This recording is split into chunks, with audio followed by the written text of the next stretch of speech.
Hello दोस्तों, नमस्कार। मैं हूं आपका दोस्त विजय और आज के इस डाउट क्लियरिंग सेशन में आपका स्वागत करता हूं, अभिनंदन करता हूं। आज का दिन अच्छा रहा। हमारे पंजाब ग्रामीण बैंक के साथी और जो मरोदरा राजस्थान ग्रामीण बैंक के साथी हैं उनका एग्ज़ाम हुआ और काफ़ी अच्छा एग्ज़ाम उन्होंने दिया। जो हमने एक्सपेक्टेड क्वेश्चन बनाए थे उनका कहना था कि 75% क्वेश्चन हुबहू ऐसे आ गए थे, तो ये बड़ी राहत की बात है और उत्साह की बात है। तो चलिए, आप लोग अब इंटरव्यू की तैयारी करिए। सवाल कुछ आगे हैं तो एक दो दिन में मैं आपके जो रिकॉर्ड सेक्शन में अपलोड हो जाएंगे, तो बिल्कुल बने रहिए। आज अभी हम डाउट क्लियरिंग सेशन यहाँ पर ले रहे हैं और इस सेशन में कुछ साथियों ने डाउट भेजा है, तो चलिए फटाफट उन डाउट को क्लियर कर लेते हैं। तो पहला सवाल जो है एक साथी ने भेजा है, उस पर हम चर्चा करते हैं। वो बिल ऑफ एक्सचेंज की ड्यू डेट से रिलेटेड है। तो ये सवाल भेजा है, पहला नंबर सवाल आप देखिए, इस पर चर्चा करते हैं हम। इसमें दिखा है एक बिल जो है लिखा हुआ बिल डेट है, एक बिल जो है बिल डेटेड है 30/12/2018। बिल डेटेड 30/12/2018 का बिल डेट है और ये जो बिल है वो पेबल 2 मंथ आफ्टर डेट। देखिए ये पेबल है after date, payable after date है, आफ्टर डेट, और 2 मंथ्स है, 2 महीने के बाद, 2 महीने के बाद आफ्टर डेट पेड है। और जब ये आफ्टर डेट होता है तो बिल डेट से लिया जाता है उसका ड्यू अमाउंट। तो बिल डेट से ड्यू अमाउंट, तो इसमें लिखा है इसका बिल ड्यू डेट कब होगा। तो अब देखिए यहां से अगर हम यहां से 2 महीना निकाल लें तो इसका बिल जो ड्यू डेट क्या होगा, ड्यू डेट अगर यहां से 2 महीना ले लें तो 30 जनवरी को 1 महीना होगा, 30 फरवरी 2019 को ये 2 महीना होगा। लेकिन ऐसा कोई डेट तो होता नहीं है फरवरी में कि 30 फरवरी का कोई डेट हो, क्योंकि ये 30 फरवरी का डेट नहीं होता है। तो ये डेट हो जाएगा, ये 28 फरवरी का हो जाएगा, इम्पॉसिबल डेट है। तो ये हो जाएगा 28 फरवरी को, ये ड्यू जो हो जाएगा 28 फरवरी को हो जाएगा ये। अब चूंकि यहाँ पर ग्रेस पीरियड होता है, तो ग्रेस पीरियड कितना होता है, ग्रेस डे होता है +3, तो 3 दिन जोड़ दीजिए।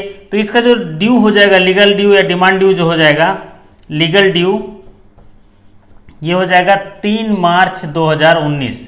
तो इसका सही उत्तर है 3 मार्च 2019। यहाँ पर ये डाउट इसलिए साथियों को हो गया क्योंकि वो उसमें आंसर जो है गलत दिया हुआ है, इसलिए डाउट हो गया। लेकिन आपका फंडा बिल्कुल क्लियर होना चाहिए। अगर आफ्टर डेट है तो इस डेट से ड्यू निकालना है। तो इस ड्यू से क्या लिखा है, देखिए 2 मंथ आफ्टर डेट। तो 2 मंथ आफ्टर डेट का मतलब क्या, यहाँ से 1 महीना कब पूरा होगा, 29 जनवरी 2019 को 1 महीना पूरा हो गया। मतलब ड्यू होगा 30, 1 महीना होगा तो 2 महीना में 30 फरवरी, लेकिन वो डेट होता नहीं है तो 28 फरवरी, यहाँ से 3 दिन। तो लीगल जो ड्यू होगा, जो डिमांड ड्यू होगा वो 3 मार्च 2019 हो गया। अगर यही जो आफ्टर साइट होता तो एक्सेप्टेंस की डेट से देखा जाता और ड्यू इसी तरह से निकाला जाता है। इस एग्जाम्पल से आपका ये डाउट क्लियर हो गया होगा। अगर उसमें आंसर गलत दिया है तो आप उसको सुधार लीजिए, आंसर होगा 3 मार्च 2019। तो चलिए आज के डाउट नंबर 2 पे बात करते हैं। डाउट नंबर 2 एक साथी ने भेजा है, उसमें एक फर्म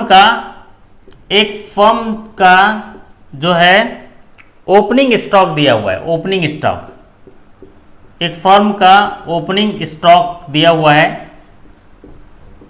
ओपनिंग स्टॉक है उस फर्म का 70,000 है। कितना है, 70,000 दिया ओपनिंग स्टॉक। और उस फर्म का क्लोजिंग स्टॉक दिया है, क्लोजिंग स्टॉक दिया है, क्लोजिंग स्टॉक दिया हुआ है, वो है 90,000 क्लोजिंग स्टॉक। अब ये जो ओपनिंग स्टॉक और ये जो क्लोजिंग स्टॉक के बीच में उसने गुड्स सोल्ड कर दिया है कि गुड जो है कितने सोल्ड हुए हैं। गुड्स सोल्ड जो हैं, गुड्स सोल्ड दिया है 2,40,000, 2,40,000 गुड सोल्ड दिए हैं। अब बोल रहे इन्वेंट्री टर्नओवर रेशियो जो है निकालना है। इसमें निकालना है इन्वेंट्री टर्नओवर रेशियो निकालना है। इन्वेंट्री टर्नओवर रेशियो, देखिए इन्वेंट्री टर्नओवर रेशियो क्या होता है कि जो भी इन्वेंट्री खरीदा जा रहा है और उसको बेचा जा रहा है तो उसका टर्नओवर कितना है, कितने बार वो खरीदी बिक्री कर रहे हैं, वो टर्नओवर क्या, इन्वेंट्री कितने बार घूम जा रहा है। तो फॉर्मूला इन्वेंट्री टर्नओवर का, जो इन्वेंट्री टर्नओवर रेशियो का जो फॉर्मूला है वो गुड्स सोल्ड,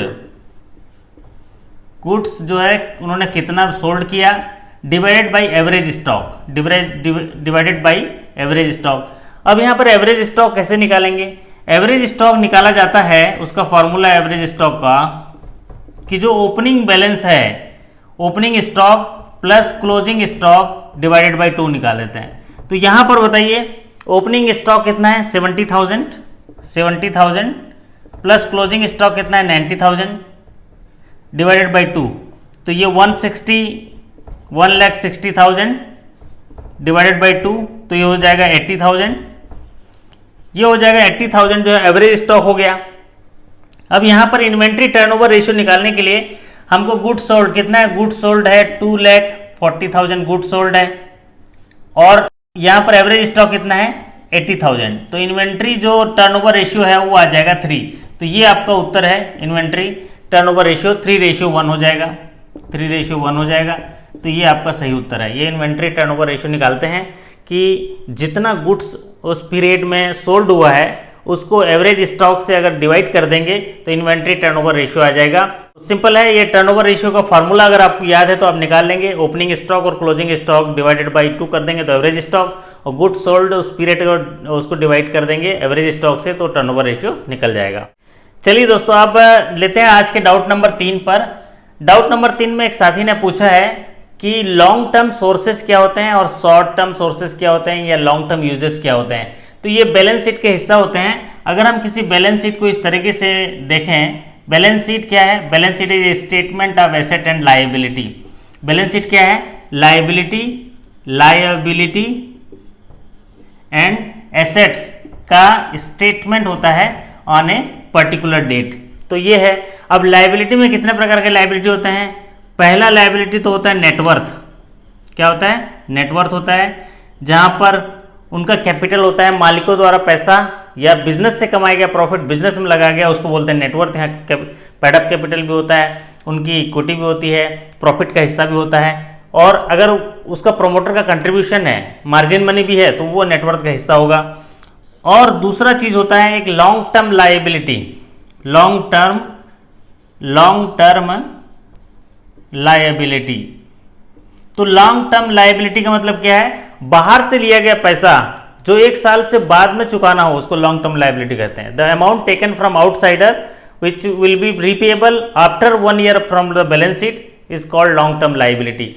बाहर से लिया गया ऐसा पैसा जो बाद में चुकाना हो, जैसे मान लीजिए रिलेटिव या फ्रेंड से पैसा लिया गया है, उसको आराम से चुकाना है, या कोई डिवेंचर लिया गया है या टर्म लोन लिया गया हुआ है, तो वो लॉन्ग टर्म लायबिलिटी कहलाएगा। और ये जो लायबिलिटी है ये सोर्सेस हैं, क्योंकि इसी सोर्सेस से वो क्या है, वो इसको डिप्लॉय करेंगे और पैसा कमाएंगे, तो ये लॉन्ग टर्म लायबिलिटी है। और एक होता है करंट लायबिलिटी, एक होता है करंट लायबिलिटी। करंट लायबिलिटी होता है कि बाहर से लिया गया ऐसा पैसा जो साल भर के अंदर चुकाना है। मान लीजिए किसी बैंक से जो है क्रेडिटर से पैसा लिया हुआ है जिनको साल भर के अंदर चुकाना है, ये बैंक से CCOD से लिया गया 1 साल में चुकाना है, तो वो करंट लायबिलिटी कहलाता है। अब ये 3 चीजें लायबिलिटी के अंदर आती हैं, net worth, long term liability, current liability. Net worth मालिकों का पैसा या बिजनेस से कमाया गया प्रॉफिट बिजनेस में लगाया गया हो, नेटवर्थ। लॉन्ग टर्म बाहर से लिया गया पैसा जो 1 साल बाद चुकाना हो, बाहर से लिया गया पैसा 1 साल के अंदर चुकाना हो, ये लायबिलिटी का हिस्सा है। अब ये जो लायबिलिटी है ये सोर्सेस है, तो इसमें क्या होगा, ये जो 2 लायबिलिटी हैं ये हैं लॉन्ग टर्म, इसको बोलते हैं लॉन्ग टर्म सोर्सेस। इनको क्या बोलते हैं, लॉन्ग टर्म सोर्सेस। ये लॉन्ग टर्म सोर्सेस हैं, नेटवर्थ और लॉन्ग टर्म लायबिलिटी है, लॉन्ग टर्म सोर्सेस हैं ये। और ये जो है करंट लायबिलिटी जो है ये शॉर्ट टर्म सोर्सेस हैं, ये हैं short term sources, short term sources हैं। तो ये बात तो यहाँ क्लियर हो गई कि ये जो है लॉन्ग टर्म सोर्सेस हैं और ये करंट लायबिलिटी है जो शॉर्ट टर्म सोर्सेस हैं। अब बात होती है एसेट्स की। एसेट्स के 4 हिस्से होते हैं। पहला होता है फिक्स एसेट, पहला होता है फिक्स एसेट, फिक्स एसेट। और फिक्स एसेट क्या होता है कि ऐसा एसेट जो बेचने के लिए ना हो, कंज्यूम करने के लिए ना हो, वो लॉन्ग टर्म इस्तेमाल करने के लिए हो, उस कंपनी के लिए बेचने के लिए ना हो, उसको बोलता है फिक्स एसेट। और एक होता है non current asset, non current asset, non current asset. और एक होता है फिक्सियस एसेट या जिसको इंटेंजिबल एसेट्स बोलते हैं, इंटेंजिबल एसेट्स, जैसे गुडविल वगैरह है, कॉपीराइट हो गया, ये इंटेंजिबल एसेट्स कहलाते हैं, जो दिखता नहीं, जिसका फिजिकल एग्जिस्टेंस नहीं होता है। और एक होता है करंट एसेट, एक होता है करंट एसेट, करंट एसेट्स। तो करंट एसेट को छोड़ के ये जो चीज़ें हैं, ये जो चीज़ें कहलाती हैं, ये लॉन्ग टर्म यूजेस हैं। ये लॉन्ग टर्म यूजेस कहलाती हैं, ये कहलाएंगी आपकी लॉन्ग टर्म यूजेस। इनको बोलते हैं लॉन्ग टर्म यूजेस कहलाएंगे, लॉन्ग टर्म यूजेस कहलाएंगे। और ये जो करंट एसेट है ये हो जाएगा आपका, ये हो जाएगा शॉर्ट टर्म यूजेस हो जाएगा, ये हो जाएगा शॉर्ट टर्म यूजेस। तो जो हमारे साथी ने सवाल पूछा था कि सर लॉन्ग टर्म यूजेस कौन से हैं, लॉन्ग टर्म सोर्सेस कौन से हैं, तो लाइबिलिटी जो है सोर्सेस का हिस्सा होता है और एसेट जो है यूजेस का हिस्सा होता है। तो जो सोर्सेस होते हैं ये लाइबिलिटी होते हैं, तो ये लॉन्ग टर्म जो होते हैं वो नेटवर्थ और लॉन्ग टर्म लाइबिलिटी को बोले तो लॉन्ग टर्म सोर्सेस हो जाएंगे, करंट लाइबिलिटी है शॉर्ट टर्म सोर्सेस हो जाएंगे। इसी तरह करंट एसेट को छोड़ के जो बाकी हैं वो लॉन्ग टर्म यूजेस हो जाएंगे और ये शॉर्ट टर्म यूजेस हो जाएंगे। तो ये जो है आपको क्लियर तरीके से, ये आपका डाउट क्लियर हो गया होगा, मैं समझता हूँ इस तरीके से। इसका डिटेल भी वीडियो मैंने बनाया है, बैलेंस शीट का आप देखेंगे तो आपको समझ में और आ जाएगा। चलिए अब बात करते हैं आज के डाउट नंबर 4 पे। डाउट नंबर 4 एक साथी ने भेजा है। ये जो डाउट है ये प्रोविजन से रिलेटेड है।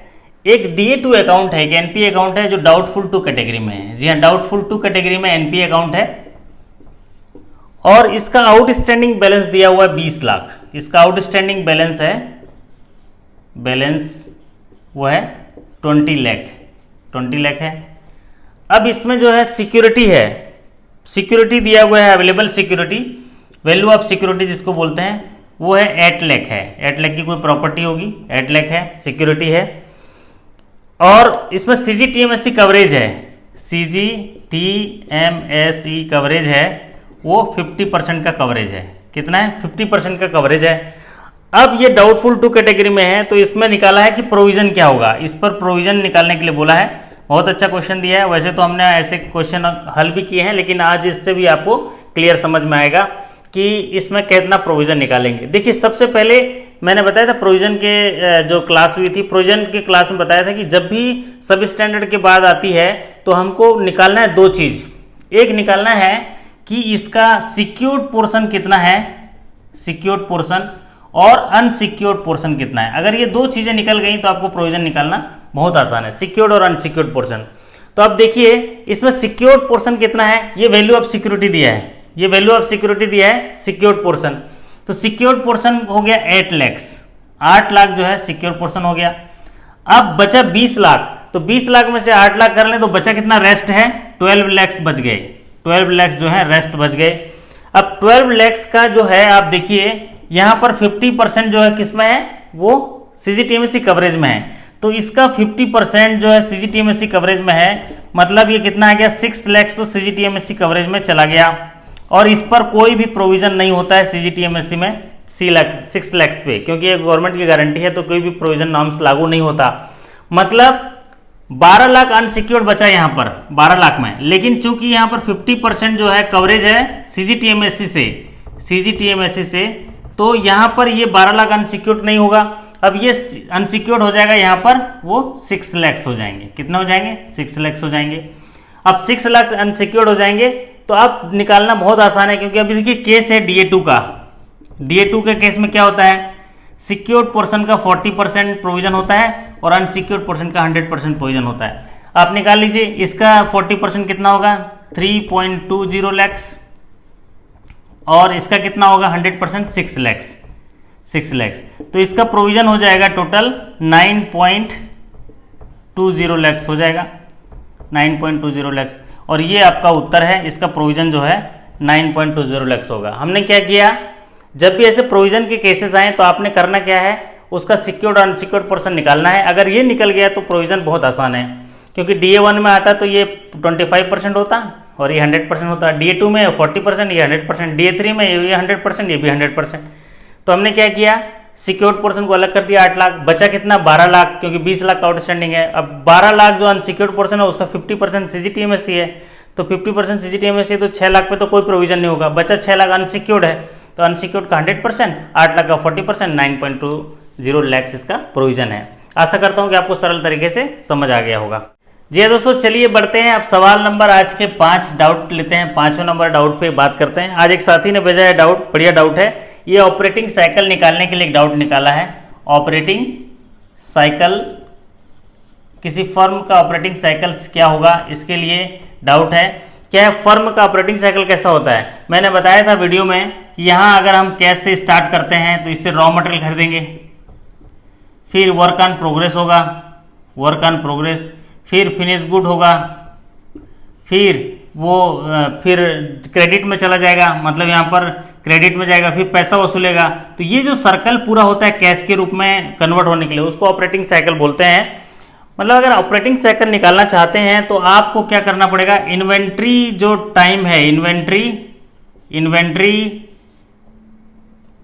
साइकिल कितना दिन रहता है, प्लस जो सेलिंग साइकिल है, जो सेलिंग रियलाइजेशन है ये अगर, और प्लस जो है जो सप्लायर क्रेडिट है, सप्लायर क्रेडिट उनके लिए कुछ दिन रहता है, तो ये अगर मिल गया तो आपको ऑपरेटिंग साइकिल मिल जाएगा। अब ये inventory cycle plus selling realization का टाइम और सप्लायर क्रेडिट के लिए जो टाइम दिया गया, अगर इसको जोड़ देंगे तो आपको ऑपरेटिंग साइकिल निकल जाएगा। इस केस में क्या दिया, देखिए इस केस में एक फर्म है, तो फर्म के लिए दिया गया है स्टॉक इन्वेंट्री टाइम 60 डेज का दिया है। तो स्टॉक इन्वेंट्री टाइम 60 डेज का दिया है। अब फिर उसको बोल रहा है कि प्रोडक्शन टाइम जो है 15 डेज है। प्रोडक्शन टाइम जो है 15 डेज है, और फिनिश गुड्स जो है वो भी 15 डेज है, और जो सेलिंग जो होता है उसका रिलेशन होता है कस्टमर से, तो रिलेशन टाइम जो सेलिंग का है वो दिया 25 डेज का दिया है, 25 डेज का है सेलिंग रिलेशन, तो वो है 25 डेज का। और सप्लायर क्रेडिट जो है वो 15 डेज का है, सप्लायर क्रेडिट जो है 15 डेज का है। अब आपको बोला गया कि ऑपरेटिंग साइकिल निकालिए। देखिए स्टॉक में ये जो प्रोडक्शन टाइम है ये भी स्टॉक में कंक्लूड होगा, प्रोडक्शन के समय भी, और ये जो फिनिश गुड है ये भी स्टॉक में ही ये कंक्लूड होगा। मतलब ये जो है दो जो है ये रिपीटेड है, इसमें भी रिपीट है और इसमें भी ये कॉमन है। तो हम ये टोटल को अगर ऐड करेंगे तो टोटल ऐड होगा, कितना होगा, ये 60, 75, 90 और ये 130 डेज होगा ऑपरेटिंग साइकिल। लेकिन इसमें से जो 30 डेज है वो कॉमन है, 30 डेज, तो 30 डेज को माइनस कर देंगे। यहाँ पर इन्वेंट्री जो साइकिल है वो 60 डेज का होगा, सेलिंग रिलेशन है 25 डेज का होगा, और सप्लायर क्रेडिट है 15 डेज का। तो ये टोटल आंसर हो जाएगा आपका 60 + 40 100 डेज। तो इसका ऑपरेटिंग साइकिल जो डेट होगा वो 100 डेज होगा, क्योंकि ये थोड़ा सा प्रोडक्शन और फिनिश गुड का टाइम जो है रिपीट कर दिया है। तो ये आपको 100 डेज का यहाँ पर ऑपरेटिंग साइकिल निकल जाएगा। जी हाँ दोस्तों, आशा करता हूँ कि आपको ये समझ में आ गया होगा कि ये किस तरीके से ऑपरेटिंग साइकिल भी डेट निकाले जाते हैं। जी हाँ दोस्तों, ये थे कुछ आज के लिए डाउट क्लियरिंग सेशन में। मैंने इस वीडियो के माध्यम से समझाने की कोशिश की कि आपके कैसे कैसे छोटे जो सवाल होते हैं वो उसका डाउट हो जाएगा, और इस तरीके से आपको समझने में भी आसानी होती होगी, मैं ऐसा महसूस करता हूँ। जी हाँ दोस्तों, आज के लिए इतना ही बस। ऐसे ही सीखते रहिए। आपके मन में कोई डाउट है तो मत रखिए, मुझे व्हाट्सअप कर दीजिए, मैं समय निकाल के उसमें वीडियो बना के आपको रियलाइज़ करा दूंगा या इस तरीके से समझा दूंगा ताकि आपको आगे आने वाले प्रश्नों को हल करने में सुविधा हो। जी हाँ दोस्तों, आप सभी के सकुशलता और सफलता की कामना करते हुए आपसे विदा लेता हूँ। फिर मुलाकात होगी जल्दी किसी वीडियो के साथ, तब तक के लिए धन्यवाद, नमस्कार, थैंक यू सो मच।